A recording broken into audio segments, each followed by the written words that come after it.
Гэтым разам тэма святочнага вечара папялушка. Перад гасцямі разгарнулася ўжо вядомая кожнаму казка. Артысты вялікага тэатра выступілі ў вобразах персанажаў Шарля Перо. Кожны з гасцей стаў удзельнікам каралеўскага балю. Цікава, што ахвотныя пачалі падрыхтоўку загадзя за 2 месяцы, каб у чароўную ноч усё прайшло ідэальна.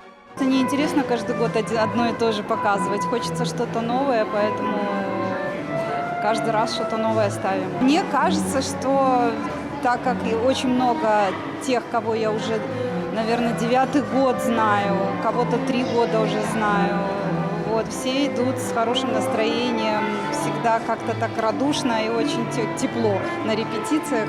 Перад пачаткам балю можна было б прыняць удзел у майстар-класе па гісторыка-бытавых танцах і танга, а таксама зрабіць памятны здымак у шматлікіх фотазонах, напрыклад, у выглядзе вялізнага гарбуза або кареты.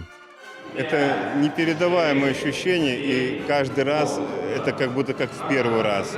И эмоции просто переполняют. И хочется вот показать себя, не подвести своих партнеров, нормально выступить. Поэтому это очень захватывающе. Вальсы, полькі і кадрылі прагучалі ў выкананні сімфанічнага аркестра, якім кіруе Віталь Грышченка. Для дырыжора гэты баль асаблівы, бо ён стаў першым. Перечислю вальсы. Это наиболее популярные и любимые вальсы всеми нашими зрителями. Это вальсы «Спящая красавица». Это вальс из джазовой сюиты Шостаковича. Это штраусовский вальс, конечно, как и без них. Музыка гучала ў сценах вялікага да поўначы. У гэты вечар кожны быццам перанёсся ў сярэднявечча і трапіў на сапраўдны каралеўскі баль.